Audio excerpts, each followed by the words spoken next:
Heart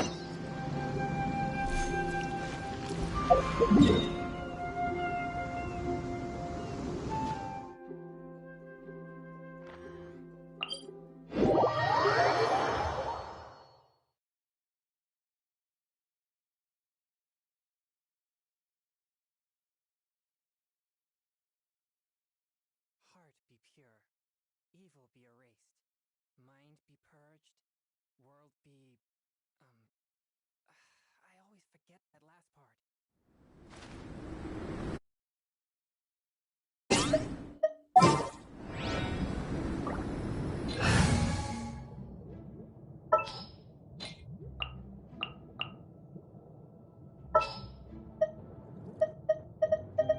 Just what will we come across this time? Keep your eyes wide open.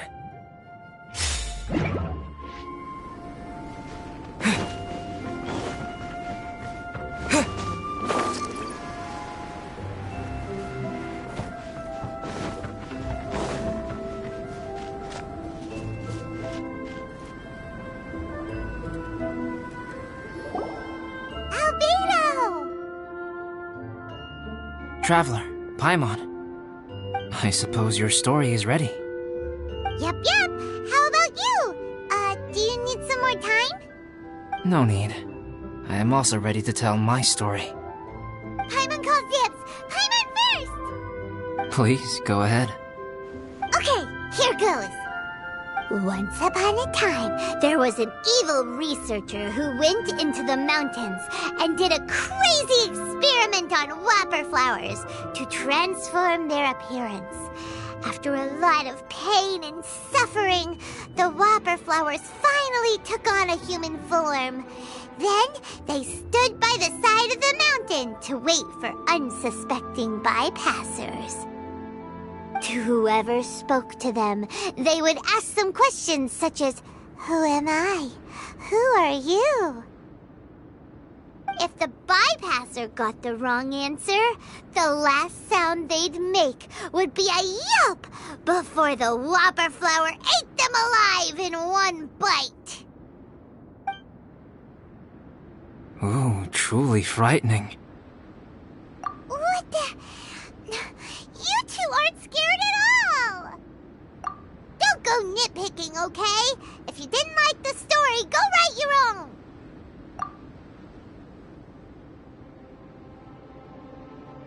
In other words, the whopper flowers would ambush and then completely replace their victims. And then what? Go back to where the person lives? Enter their home? Eat their whole family? Ah! Paimon made up this story, but now Paimon's the one who's scared by it. It's a good story. Oh, may I write it down? I may bring it up in future conversations. What for? Just to scare people with? Yes. You've got a real mean streak, Albedo. Mine is a little longer than yours. It starts with an alchemist. A great alchemist once created Subject 1. Subject 1 was her proudest achievement, and successfully blended into human society. No one ever would have thought that this friend of theirs was in fact a synthetic human. However, unbeknownst to Subject 1, the alchemist had tried the same experiment many times before he had come into being. Some of the rejects from failed experiments had been discarded, but had not died. Subject 2 was one such failed experiment. He was swallowed by a great dragon that came to rest upon a snow-swept mountain. Many years later, he was resurrected by the dragon's mysterious power. He saw all kinds of people on the mountain, including Subject 1, who had somehow miraculously blended in among them. Never in Subject 2's wildest imagination had he thought it possible for experimental life forms such as they to deceive everyone so successfully. He saw the way humans accepted Subject 1 as a friend, witnessed their affection as they addressed him by name. This was what Subject 2 wanted. Now, All that Subject 2 desired was to replace Subject 1 and take the joy of his existence for himself. This is giving Paimon the chills. So scary. Subject 2 began to unfold his plan. He stole Subject 1's books and notes and studied all that Subject 1 had learned from the alchemist. Subject 2 was highly intelligent, and he learned quickly. He changed his face into an exact replica of Subject 1's face. Then, he found a plant with mimicry capabilities and transformed it using dragon blood and alchemy. And so, not only did Subject 2 transform his own appearance to perfectly match that of Subject 1, he also created a third entity, Subject 3. What? There's 3 of them now? But Subject 2 wanted to become a perfected human. So, he erased a mark in both his and Subject 3's necks. For these marks were symbols of imperfection. In my view, it was probably a subconscious act, an instinct. He so desperately craved to become a perfect human being that he forgot something. Human beings are defined by their flaws. Subject 2's plan was meticulously crafted. Subject 3 would draw Subject 1's attention. After Subject 1 disposed of Subject 3, he would assume the threat had now disappeared and would let his guard down. The next moment that Subject 1 was alone, Subject 2 would make his move. He would eliminate Subject 1 and become the only one remaining. He would secretly replace the Subject 1 of everyone's memories and inherit his identity, residence, clothing, sword, name, and friends. People would have no idea that the individual they knew had become somebody else from one day to the next. This is way too scary. Paimon's never gonna be able to trust anyone again.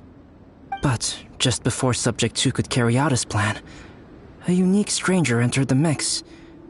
Subject 2 tried to make contact with this person, but found that they could somehow sense he was different from Subject 1. What's wrong? Are you scared? What happened then? What happened to the stranger? He became a new stage in Subject 2's plan. One more person that Subject 2 had to dispose of. It's as if there were 3 identical roses in a garden. Only one of the 3 was a fine specimen, while the other 2 were defective specimens that bore poisonous thorns. In all the world, only the gardener who tended to them could tell which was the good specimen. People do not like poisonous plants. Only a perfect rose can fetch a high price. If the inferior specimens wanted to conceal the fact of their worthlessness, they would have to take the gardener out of the picture, using their poisonous thorns. This is exactly what Subject 2 was thinking. So, he hid in the shadows and waited patiently. Maybe soon, he would get his chance to become truly human.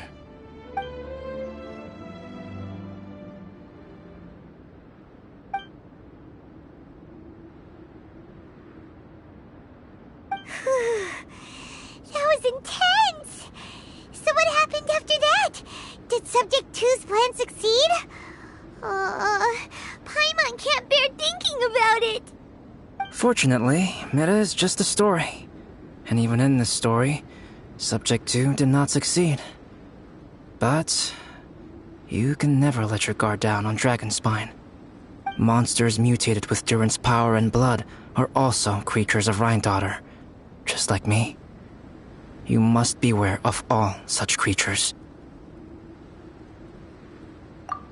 I'm glad to hear that. It's okay. I know what I am. You and I are both different, so there is no need for me to hide the truth from you. The only thing is that sometimes, when I think about how mighty the power of alchemy is, I feel so small. As beings who set foot in this world, how arrogant are we in desiring to control our destiny, and in desiring to create? Is creation an arrogant act, traveler? If not, why do we call the ones that created us and control us gods? If it is, then what qualifies us to call ourselves creators? How far must we take our reverence and respect, and what purpose does it serve? Nothing special, but whenever I think about it, I feel a twinge of grief. Poor Albedo. Hello? Traveler, are you here? Hey, is that Amber? Thought we might find you here. We're here to deliver a message from Cyrus. There's gonna be a big event down at the base camp, and they want you there too, Traveler. Winter camp is nearing its end. Apparently, even provisional instructors are required to attend. Looks like we need to go, Albedo. Bye for now. Then I won't keep you.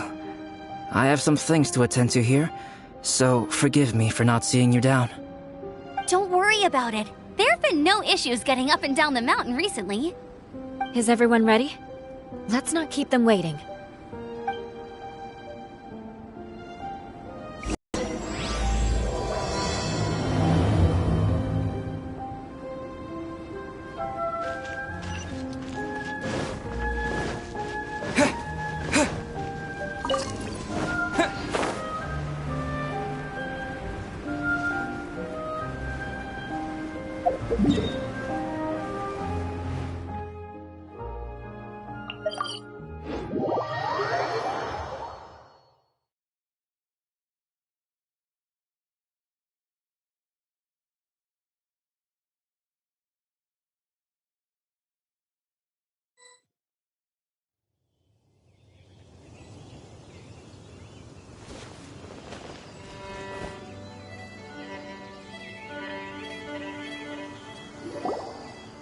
Huh? Who is this guy?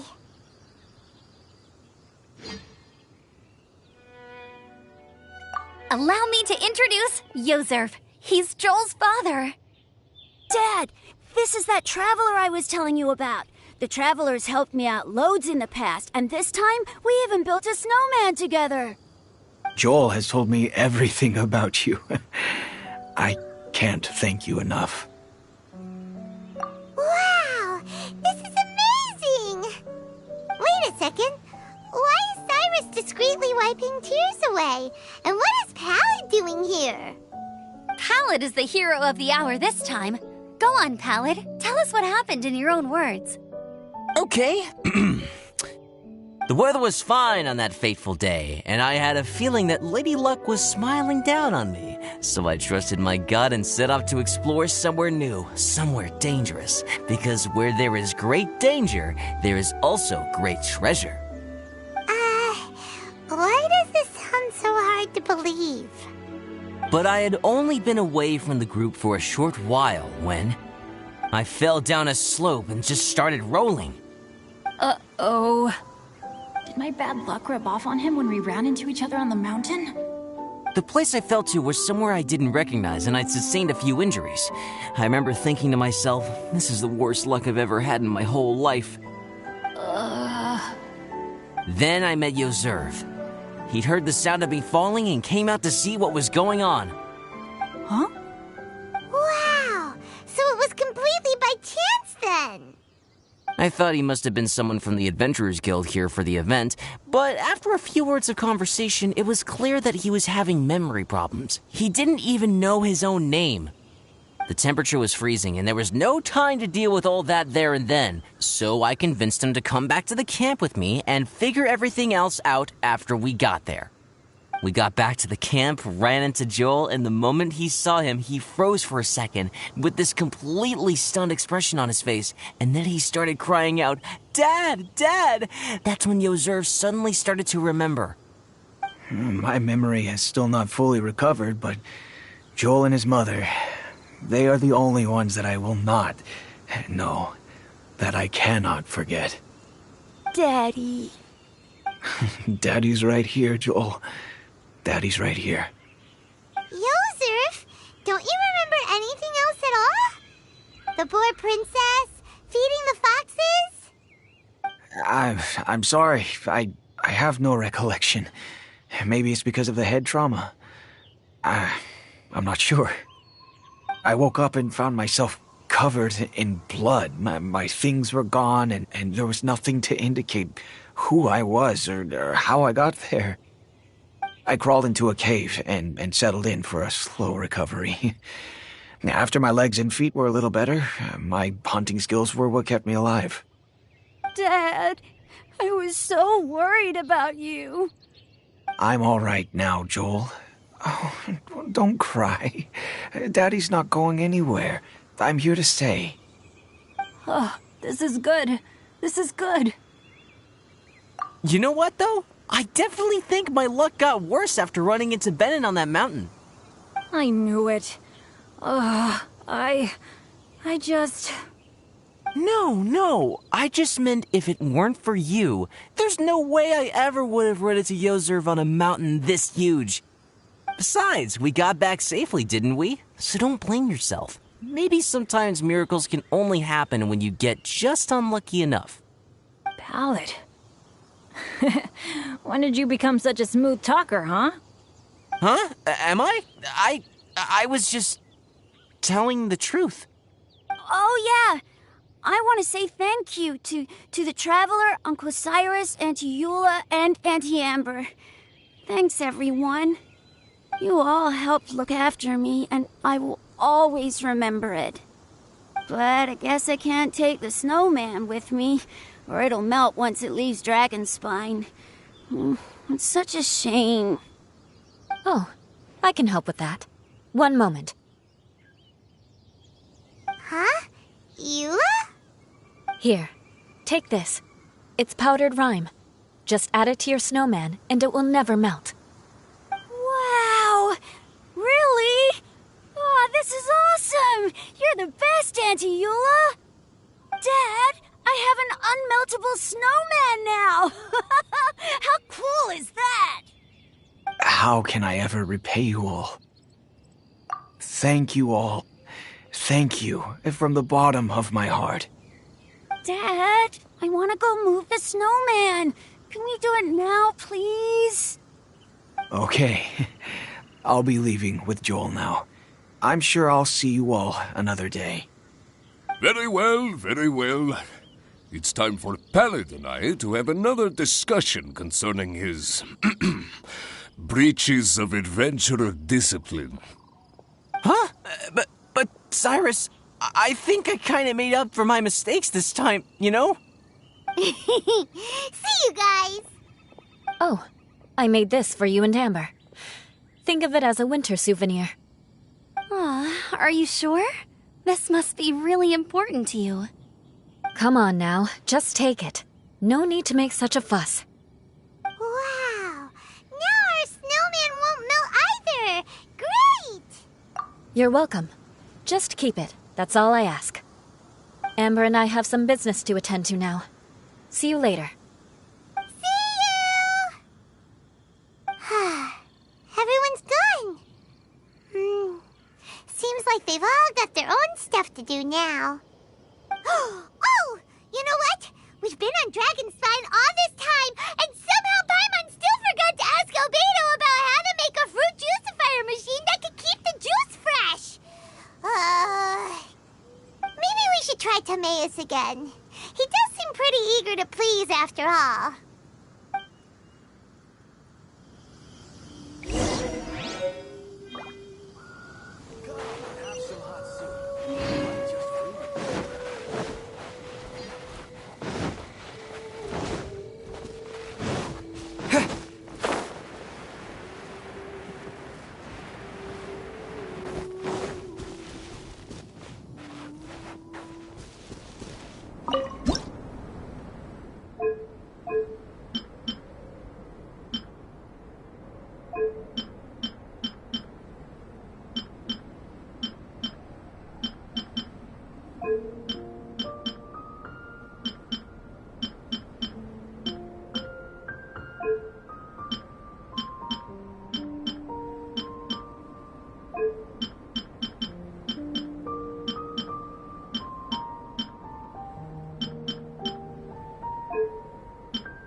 Traveler and Paimon. What can I do for you?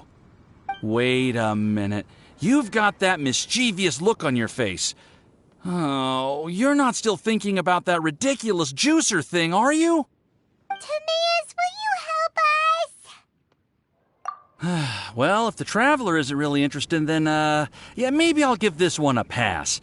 It's just the weirdest request ever.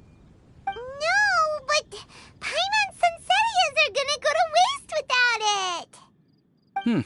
And the time it would take me to research something like that, I could probably pick those Sunsettias again 10 times over. New research project, Timaeus? We meet again. Oh, Albedo, thank goodness.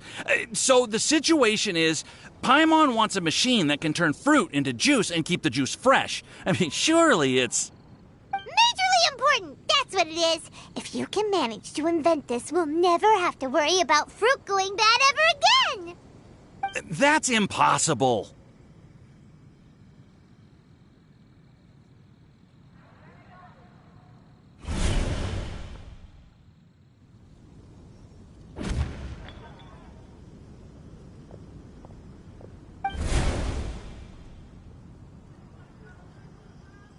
Turning fruit into juice is not hard, but keeping it fresh is more difficult. But if you simply want to keep the fruit from rotting, there are many ways to achieve this. Right, Traveler?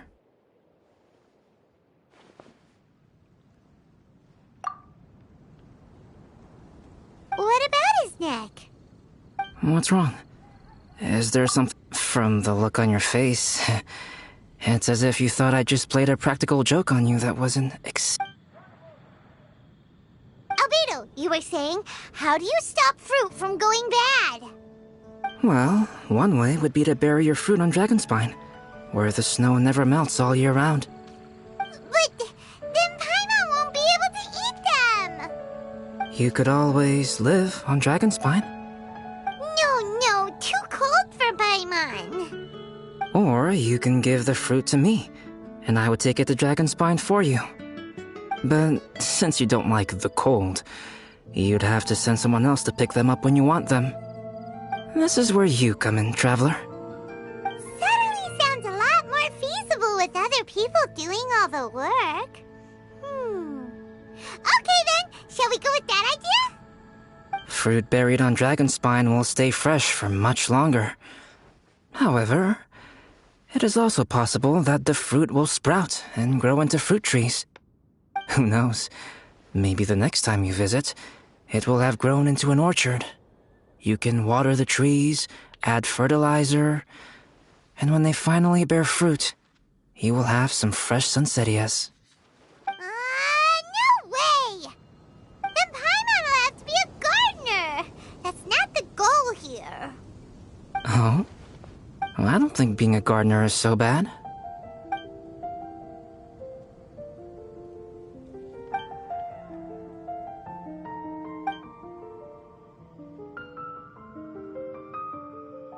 Albedo!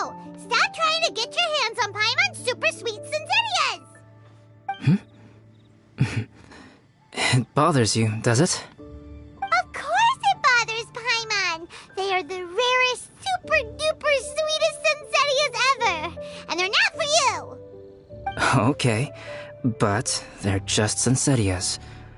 I think you're only so attached to them because you don't have much fruit of this quality in your possession. When someone's pockets are full and their spirit is fulfilled, they don't easily fall prey to this kind of yearning. Huh? Really?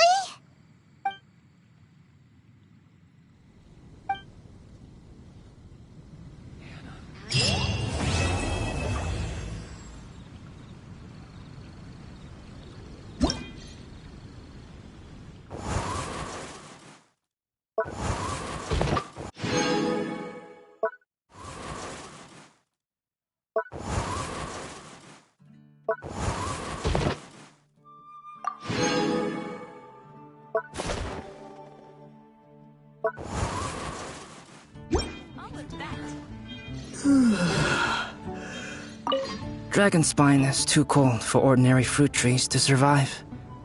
But If, one day, Dragonspine did become home to gardens and orchards, there would be more reasons for people to visit. Perhaps a little life is the key to attracting people. Life may exist in all kinds of unfathomable forms, and in all manner of unthinkable environments. Mysterious, yet tenacious. Perhaps this is what makes life so special.